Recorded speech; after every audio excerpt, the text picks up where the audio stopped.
satisfied as long as the Negro is the victim of the unspeakable horrors of police brutality. We can never be satisfied.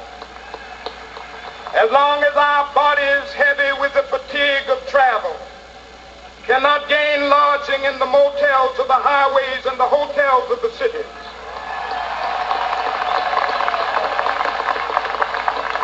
We cannot be satisfied as long as the Negro's basic mobility is from a smaller ghetto to a larger one. We can never be satisfied as long as our children are stripped of their selfhood and robbed of their dignity by signs stating for whites only.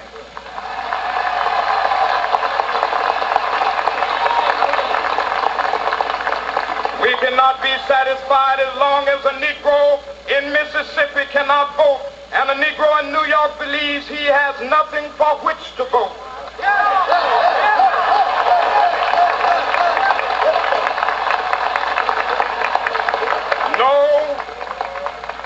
No, we are not satisfied, and we will not be satisfied until justice rolls down like waters and righteousness like a mighty stream.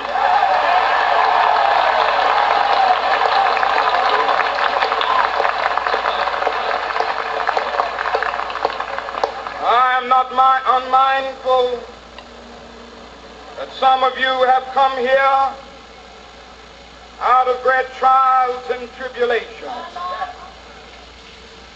Some of you have come fresh from narrow jail cells. Some of you have come from areas where your quest for freedom left you battered by the storms of persecution and staggered by the winds of police brutality.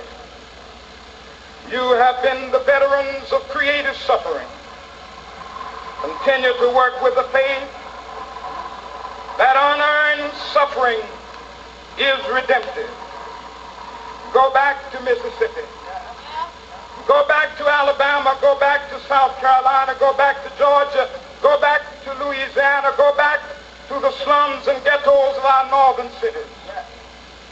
Knowing that somehow this situation can and will be changed. Let us not wallow in the valley of despair. I say to you today, my friend,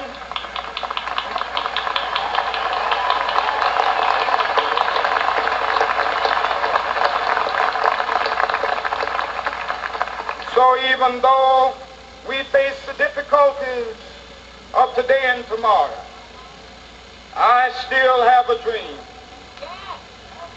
It is a dream deeply rooted in the American dream. I have a dream that one day this nation will rise up and live out the true meaning of its creed. We hold these truths to be self-evident, that all men are created equal.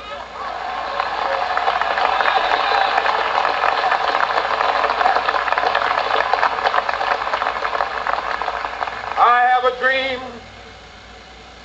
that one day on the red hills of Georgia, the sons of former slaves and the sons of former slave owners will they be able to sit down together at the table of brotherhood. I have a dream that one day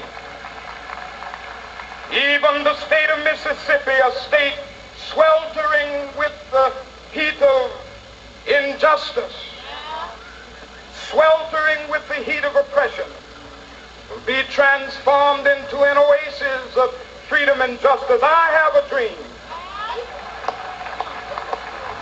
that my four little children will one day live in a nation where they will not be judged by the color of their skin, but by the content of their character. I have a dream today.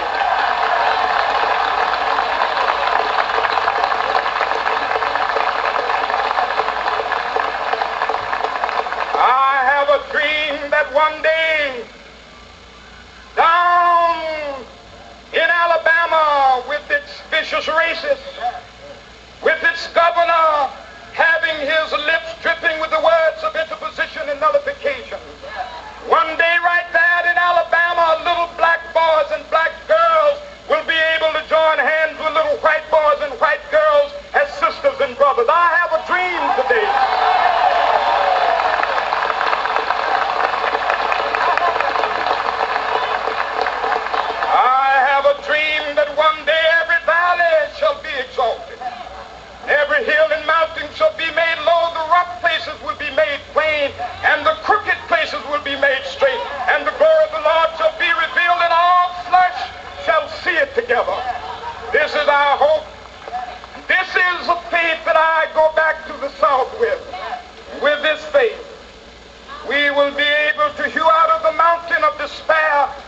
throne of hope. With this faith, we will be able to transform the jangling discords of our nation into a beautiful symphony of brotherhood. With this faith, we will be able to work together, to pray together, to struggle together, to go to jail together, to stand up for freedom together, knowing that we will be free one day. This will be the day. This will be the day when all of God's children will be able to sing with new meaning, "My country, tears of thee. Sweet land of liberty, of thee I sing. Land where my fathers died, land of the pilgrim's pride. From every mountainside, let freedom ring. And if America is to be a great nation, this must become true. So let freedom ring. From the prodigious hilltops of New Hampshire, let freedom ring.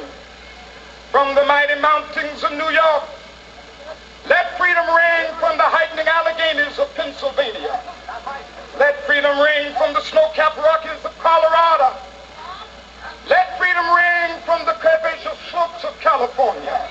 But not only that, let freedom ring from Stone Mountain of Georgia. Let freedom ring from Lookout Mountain of Tennessee. Let freedom ring from every hill and molehill of Mississippi, from every mountainside. Let freedom ring. And when this happens,